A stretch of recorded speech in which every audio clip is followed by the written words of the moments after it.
Tetapi akhirnya Imam Ghazali rahimahullah, dia mengakui bahawa akal ini tidak mampu untuk makrifat kepada Allah dengan makrifat yang sempurna. Kata Imam Ghazali, akal ini tidak mampu untuk makrifat Allah dengan makrifat yang sempurna, kerana akal hanya melihat dalil sahaja. Akal hanya melihat dalil sahaja. Umpama orang nak yakin seseorang yang ada dalam rumah, dia sekadar berpandukan tanda-tanda saja. Macam mana kita nak tambah yakin, kata rasa imam ni ada rumah tak? Sekejap, rasa-rasa ada ni, sebab kereta ada 3 buah, 3 kereta ada. Digunakan dalil-dalil, yakinlah. Apa lagi? Selalu kasut saya kenal kasut nampak ada, ada tanda-tanda, yakin tambah ya. Lagi apa lagi? Tanda-tanda lagi. Rumah ada, anak ada, semua ada. Ada dah ni. Tapi dia nampak tak imam? Dia nampak tak tuan rumah? Dia tak nampak. Tapi dia yakin. Sebab apa? Sebab dia melihat dalil demi dalil, dalil demi dalil demi dalil.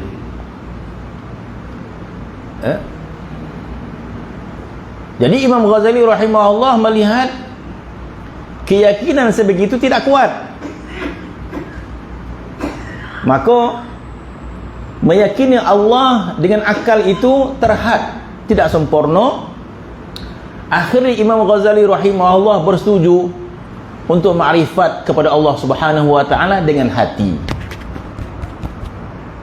Hati ini mampu untuk makrifat kepada Allah dengan lebih sempurna.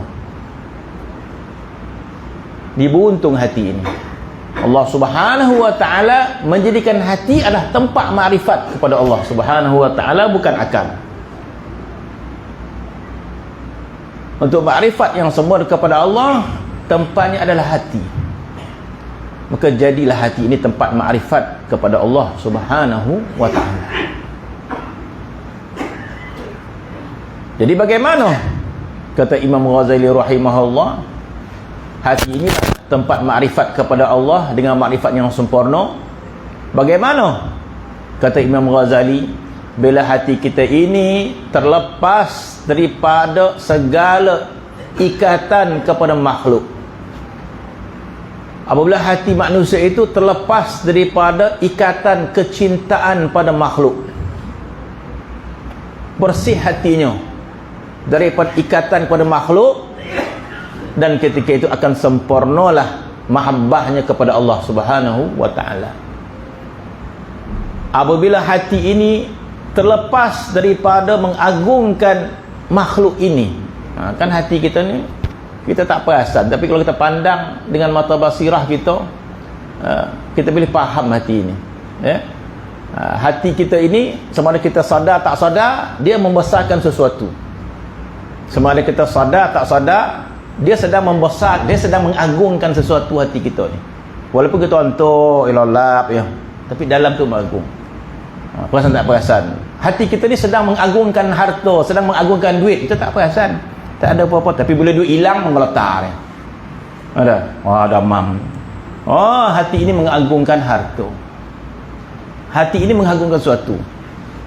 Hati ini sedang mengagungkan sesuatu yang dia nak agungkan. Hati ini dia mengagungkan sesuatu yang dia nak cinta.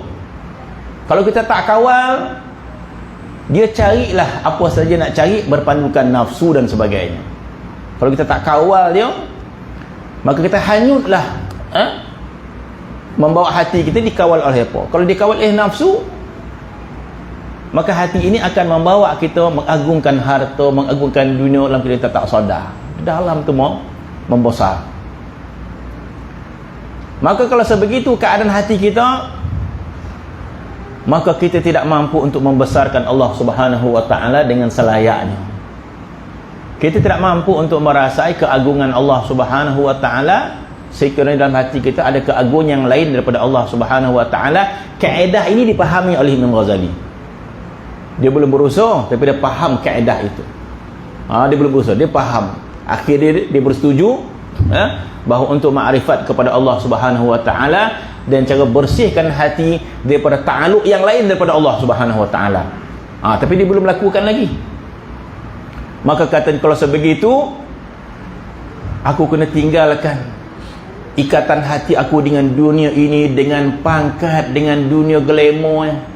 Dia ulama yang masyhur. Dia tenggelam dengan kemasyhuran dia.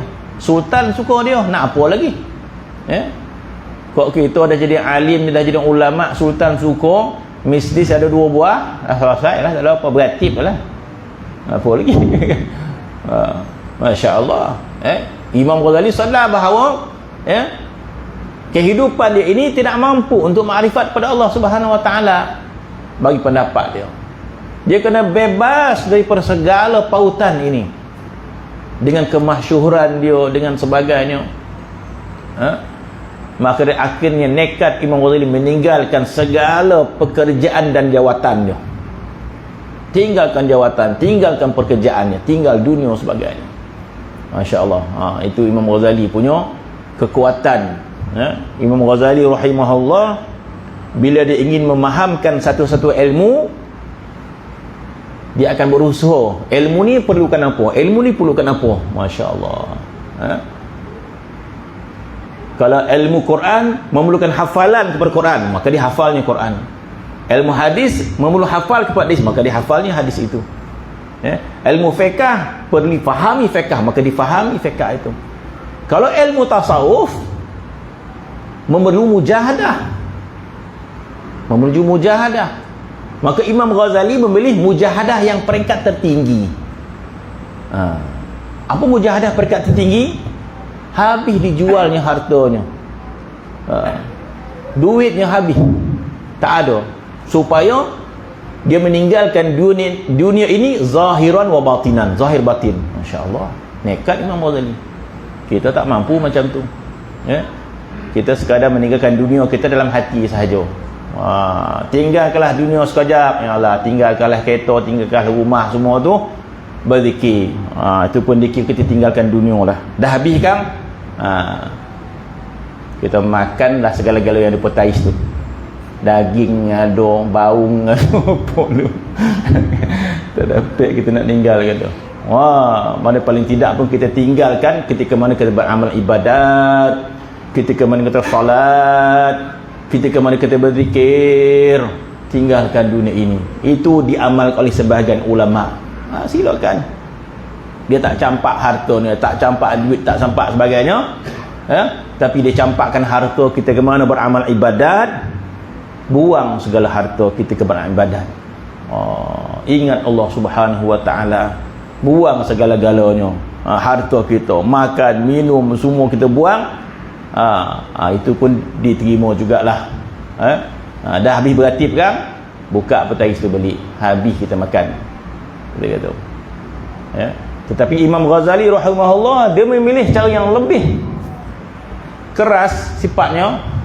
Kenapa? Sebab dia ingin mencapai makrifat yang begitu sempurna. Imam Ghazali meninggalkan jawatannya dan sebagainya, meninggalkan hartanya, maka dengan keadaan sebegitu dia menyendiri dengan Allah Subhanahu Wa Taala, dan dia mendapat apa yang dia telah dapat di segi makrifat kepada Allah Subhanahu Wa Taala. Kenapa? Sebab kita kata hati ini adalah sesuatu yang paling mahal dijadikan oleh Allah Subhanahu Wa Taala. Disebabkan kita mengukur dunia ini dengan kebendaan, dengan duit, dengan harta. Itu masalah kita. Kita mengukur kemuliaan kita dengan duit. Ada duit tu dah ada sikit, paling tidak pun dah 10,000, 20,000, ada niat sikit barulah kita kata. Tapi janganlah sampai kita membiarkan hati kita ini menjadi murahan, kita kata. Itu malang. Kalau kita tidak boleh meninggalkan dunia ini secara keseluruhan, tapi jangan kita biarkan hati kita jadi benda murahan, kita kata. Insya-Allah rugi kita. Rugi kita di akhirat nanti.